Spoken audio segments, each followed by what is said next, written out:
Polina, welcome to The Long-Term Investor.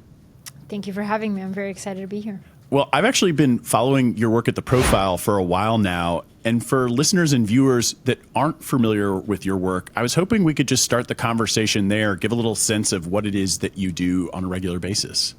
Absolutely. So in a very small nutshell, The Profile is the place where I just study people that I want to learn from. And I say that I study successful people, but I find that people have an aversion to the word success because I think most of us define success in the traditional way, which is status, wealth, material possessions. That's not how I define status or how I define success. And all the people that I study are people that fit my personal definition of success, which is that they've done something remarkable, they failed, they've learned lessons, they've taken those lessons and applied it to their next endeavor, and then shared everything that they've learned with other people. And so that's why I look for stories that are very complex and winding and not the obvious linear path that most people think about when they think about success. And yeah, The Profile is just this newsletter that I started in 2017 that I've sent every single Sunday since February of 2017. And it curates 7 to 8 profiles of successful people. And then, I share my takeaways and my learnings in an individual deep dive with my subscribers. Well, for anyone who has not seen it before, I highly recommend it. And everything that we mention here on the show is always can be found, links, resources at thelongterminvestor.com, including a link to your new book, Hidden Genius, The Secret Ways of Thinking That Power the World's Most Successful People. So first of all, congratulations. I had the opportunity to read it while I was beachside in Florida. It was an excellent read. And the teaser for the book it kind of mentions what you just said, but you say there's high performers don't use tricks or hacks. They use mental frameworks. Can you expand on that idea a little bit? Yeah. So, anybody who's been on the internet for any amount of time, we've seen those thought leaders and influencers who say, wake up and take a cold plunge at 4 a.m. and do this, and this. That does not guarantee that you will be successful. That is not a way of thinking. Maybe it is a way of life for some, but it's very hard to be consistent and for it to be sustainable. What I'm talking about here is not these tiny hacks that you can do to optimize your day. It's more of what are long-term thought patterns you can implement in your life and in yourself that will sustain you through the rest of your career and life and hopefully improve your professional and personal relationships. I love that. Something certainly that I believe in as well. I'm just kind of curious, is there a favorite of yours, of the mental frameworks that you do explore throughout the book? What would be your favorite and why? Yeah, so entrepreneur and investor Reid Hoffman, I heard him on a podcast once say, consistency plus time equals trust.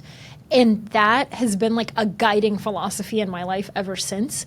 And because not only can you apply it to investing or founding a company or doing a business, having business relationships, but also to your personal relationships. Any time that you meet a person and you're like, ooh, do I trust them? Can I not trust them? And you're trying to figure that out. It's through the longevity of that relationship that you can find the answer. And it's not just the other person, it's you too. So it's I asked the question of name a relationship in your life, whether it's business, personal, or professional of any sort, where you trust a person who consistently breaks their promises to you. And it's that person doesn't exist. We do not trust people who say they're going to do something and then consistently over a long period of time break their promises. Maybe they do it 2 or 3 times and then you're you are not a reliable person I can count on. So I've thought about that in my personal relationships, with my husband. If I say I'm going to do something, I will do it, but also with my readers. So as the writer of The Profile, I have not missed a single Sunday since February of 2017, not because I'm a workaholic, but because I understand that anytime you start doing something, everybody has like these lofty goals, right? Like, oh, I'm going to send this every single week without exception, except for when life happens. You have to go to a funeral, you have to travel across the world to another country, different time zone, you have a baby. Like, life will happen, and it's planning for those unexpected events. How can I be consistent and keep my promise even when the unpredictable happens? And so I know that those moments will happen. So I have measures in place where I will still send you something. Maybe it won't be like the full length of the newsletter you're used to, but I will still send you something so that I keep that consistency going and I earn your trust.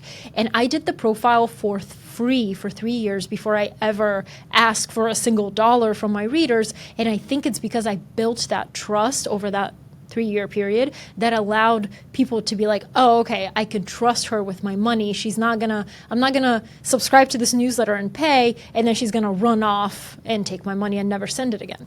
So I think like if you think about that framework as just like an overarching theme in your life, you can apply it to every single area. I really appreciate you sharing that. And as a content creator myself, I know what the struggle is to hit publish every week and what goes into that and what it looks like, but also how rewarding it can be. And so, I guess you've been doing this for a while. You said since 2017, and your book has a very similar theme. It's looking at the successes of others, looking at their profiles.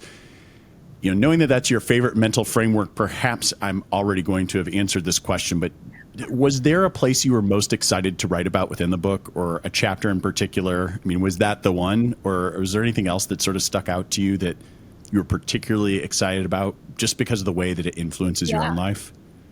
Actually, so when I was writing the book, I never actually thought about oh, I wonder what people will like or which chapter they'll gravitate towards the most. From the people that have read an early version, I've gathered that they really like chapter 2, which is the mental toughness chapter. I really enjoyed writing that one too. But I think one that probably won't get as much hype that I really loved writing was on storytelling. And the reason I liked writing it is because if you read the book, you'll notice that there's a theme throughout, which is perspective and identity. And I wanted to play with perspective and identity. And throughout the book, I ask a lot of questions that will make the reader look inward and be like, wait, who am I? What do I value? How do I define success? And the storytelling chapter begins with kind of how we're all the unreliable narrator of our own life, because nobody looks at themselves super objectively. And in investing, it's really, really hard to make emotionally or, to devoid yourself of emotion when making investments. And so I start with that, and then I go into some of the best storytellers in the world, one of them being Aaron Sorkin, who wrote many films, but one of them being The Social Network. And The Social Network was about the inception of Facebook. And in it, he's just an expert at weaving in different layers of perspective to the point where the viewer's like, oh my God, what is the truth? So he was like, I wasn't particularly interested in technology or startups or whatever, but I liked this particular story because there were multiple lawsuits at the time. And he was like, I saw that there were multiple versions of the truth, and there is not one ultimate source of truth. So the way that he did it was he did it from 3 different perspectives. Sure, there's Mark Zuckerberg's perspective, but then there's Eddie, Eduardo, his friend, and then there's also the Winklevoss twins. And then there's also Harvard, the institution of Harvard. So it's you have all these conflicting versions of the truth, and how do you make sense of it?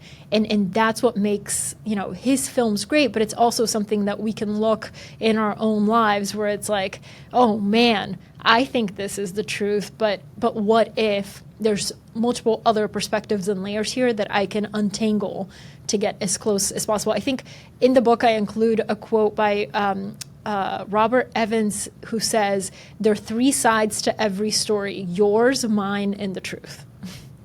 I love that quote, and I did love the story that you shared within the book of Aaron Sorkin talking about that movie, as well as just how he thinks about what really drives a story as a whole. And that's one thing that really struck me as I was reading this book, is that you grabbed from so many resources that I myself have read over the years, strictly with an investment mindset as I'm going through it.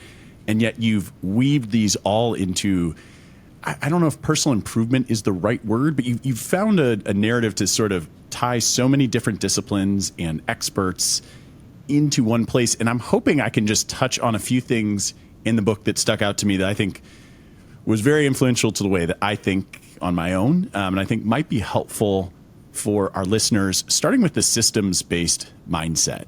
Can you talk a little bit about the difference between an outcome-based mindset and a systems-based mindset? Yeah. So Toby Lutke, who's the CEO of Shopify, the founder and CEO of Shopify, he's obsessed with systemizing everything within the company and also within his life.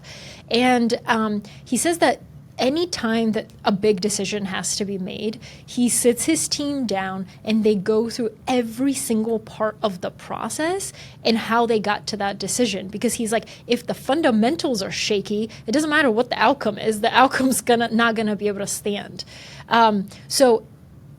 Chess players use this a lot, outcome-based mindset versus systems-based mindset.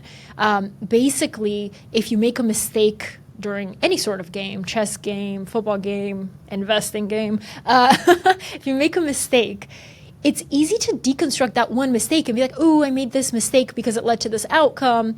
Oh, I'm just gonna, change. I'm not gonna make that mistake again. So in an outcome-based mindset, it prevents you from making that one particular mistake again. But in a systems-based mindset, you're looking at the process that led to that outcome. And so you're preventing yourself from making hundreds of future mistakes like that one again. And so I think James Clear also talks about this, how, if you're focused on the outcome, you can win one time. But if you're focused on the process, you can win many times. And also, by focusing on the process, which are those tiny habits and tiny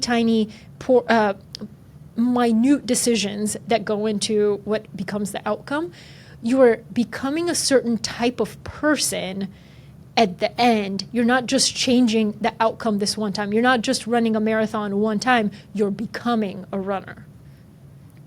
I absolutely loved that part, which is why I asked. And you had some quotes in there from Nick Saban. I'm a big sports fan, so someone who is obsessed with process over outcome. And when a player makes a bad play, they say just stick to the process. Don't worry about what happened. But more so in my everyday life, both coaching people through investing and financial issues, as well as just talking to people in everyday conversation, they think so much about the outcome. Even a good decision can lead to a bad outcome.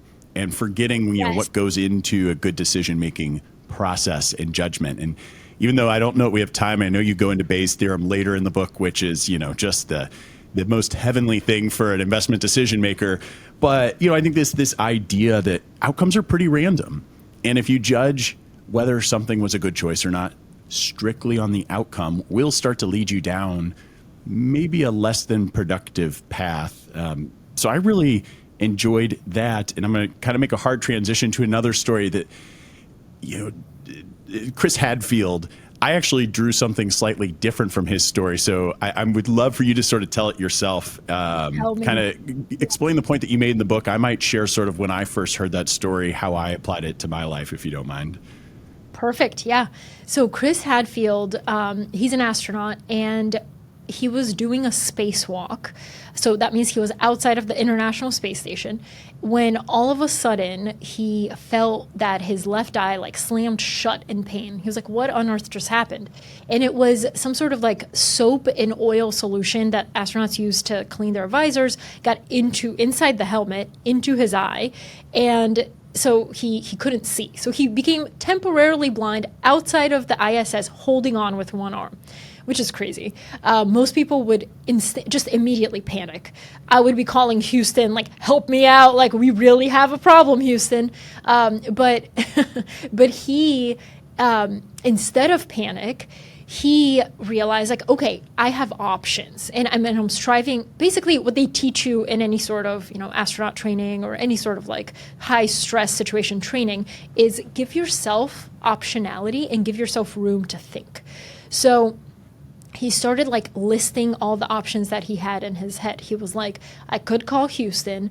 I could have my fellow like astronaut Scott Parazynski conduct an incapacitated crew rescue out here, or I could cry a little bit and just like let the stuff dilute. He ended up doing a fourth option, which was to open a vent on the side of his helmet to let some oxygen out and help clear it out. And then he continued working.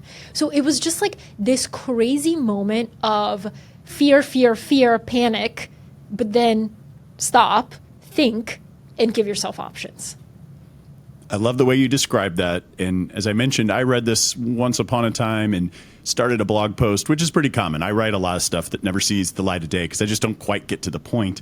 The big thing for me was that don't panic, because the moment panic seeps in, you lose all rationality. And so I like that you highlighted how he had this action of making a list of things he can do.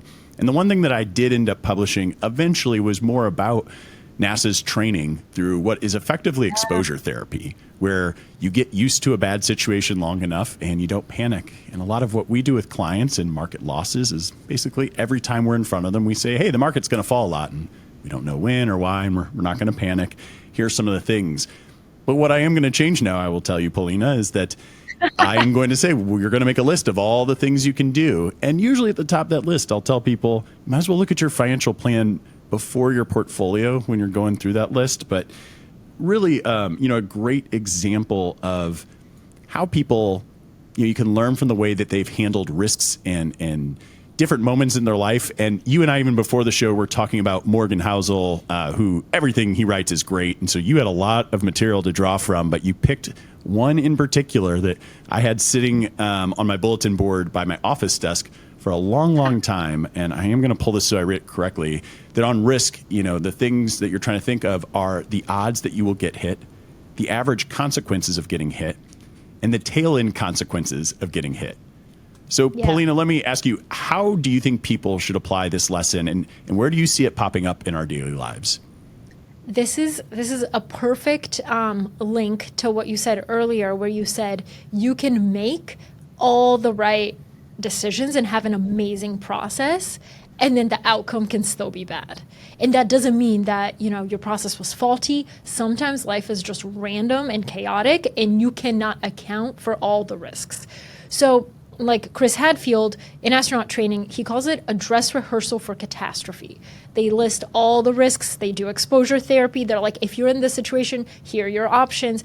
But sometimes something totally, the tail end of consequences happen. So I give this example because it's the tail end consequences of risk that are of the highest magnitude and the least you're the least able to predict. So it's like that's really, really hard. It's like the black swan events, right? So Morgan talks about this, and I immediately thought of the story of Conrad Anker, who is this legendary mountaineer, and he's a legend. He knows how to climb mountains. His process is immaculate, but he one time was climbing Mount Shishapangma with two of his buddies, and they were going up, and everything was fine until there was an avalanche that nobody had foreseen. And as it was coming down, Conrad went to the left, and his buddies went to the right, and then he suffered, broken ribs and broken collarbone and head lacerations and stuff like that, but he survived, whereas his friends' bodies weren't found until years later. So it's like that one stupid, dumb luck decision of going left instead of going right is what saved his life, right? Like that's not something you can account for or train for or prepare for. So I think it's like, yes, you can become a master of chaos in some way, but you have to know that there will be those random risks and things that happen to you that you're not prepared for. And it's after years of training that, like, yes, maybe you can go through your options and you can go through everything, and you can make an informed decision, or sometimes you just go left instead of going right. Yeah, I think there are sometimes that people who only focus on the tail end consequences, particularly when it comes to the finances, the investing, and that sort of thing. There are others that don't really think about the average consequences of their general risk. Kind of going back to Chris Hadfield, and I don't know if he said this or if it's just a general NASA saying that like there's no problem that you can't make worse, and understanding really where the risks lie and thinking of those different, when you come to big life decisions, and whether it's starting a business, quitting your job, moving, starting a family, there's all sorts of everyday life things that will keep any given person up at night. But I really do like those three kind of levels of thinking about risk. So I was thrilled to see you include it. I love the mountain climbing story to show that really, on those tail ends, your process can be perfect and a good outcome or bad outcome can be more random. Although in that case, that guy really just had to randomly choose. Look, you've obviously spent countless hours studying the lessons of dozens of people. I'm kind of curious what you think. If someone were to study your life, what do you think we would learn? I think that, I think the reason I got so good at meeting people and being able to extract lessons from them so quickly is because two things. One, I think I have I always feel like an outsider because I always have been in some way. Like, we moved from Bulgaria to Atlanta, Georgia when I was 8. Then when I was an adult, I moved to New York City. And I got to see three totally different perspectives of the way people live and the way they think. So my beliefs are very grayscale. I never think that one particular group is right or the only way to think or anything like that. That's not how my mind works. So I'm able to get lessons from people that you may not ever think you can learn something from. And the other part is that I think when we first moved to the US, I didn't speak English, obviously. So when I was in class in school, I spent a lot of time reading body language and just looking at how people interacted and trying to read cultural and social norms, trying to learn that with also being in a new country. And I think that really, really helped me understand that there's a subtext of social interactions. There's what people say, yes, that's very important and whatever, but how they want the world to perceive them, or who they choose to hang out with, or where they sit in the cafeteria tells you a lot more than just what they're telling you. So I think that that's really, really helped me.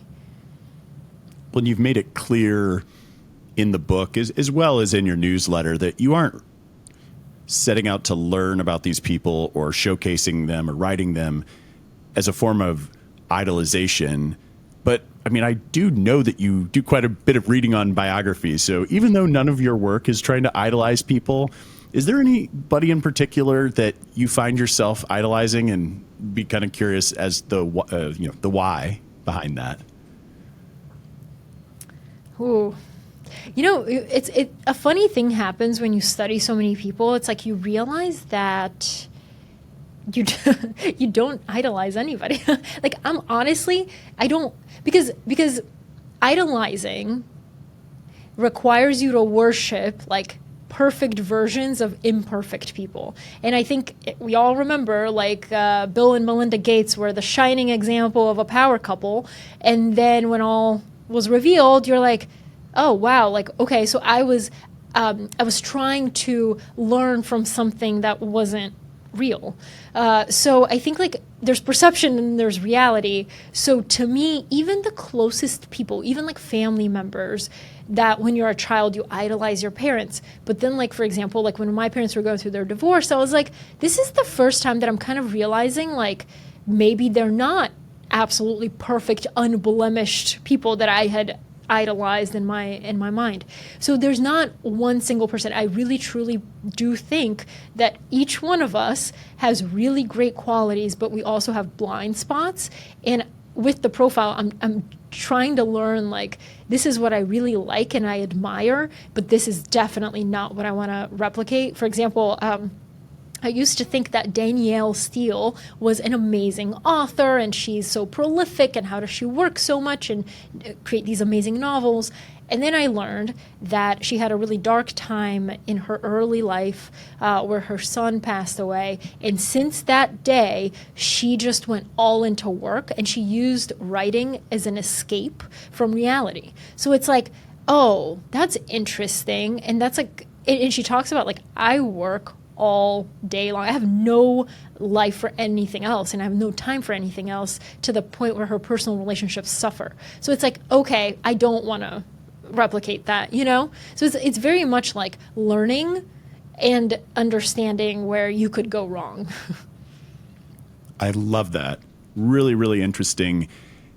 So you'd brushed up against this topic a little bit earlier in the conversation, and I would like to dedicate some space before we close out here directly to ask you, Polina, how do you define success? Ooh, that's how I define success. I define success as personal fulfillment, if I had to put it succinctly. You strive for something that truly fulfills you, not what society tells you should fulfill you. You strive for that. You work really hard to get it, to attain it. And then once you have it, I feel like it's almost like your responsibility as a successful person to share your learnings with those who can come after you. Well, Polina, this has been wonderful that you're sharing all of your learnings with my audience here. If you're watching us on YouTube, please leave some comments below, subscribe, like. If you're on the podcast, rate the podcast wherever you listen to it. But Polina, where can people find you if they want to follow you some more? You can find me at readtheprofile.com to sign up for my newsletter, The Profile, or with the book, hiddengeniusbook.com. Well, it's truly a pleasure. Again, congratulations on the book. It's really wonderful. I suspect you'll have 3,000,001 sales, as we discussed earlier. But truly, this has been wonderful. Thank you so much for sharing your time. For all of you listening and watching us, thanks again, and to long-term investing.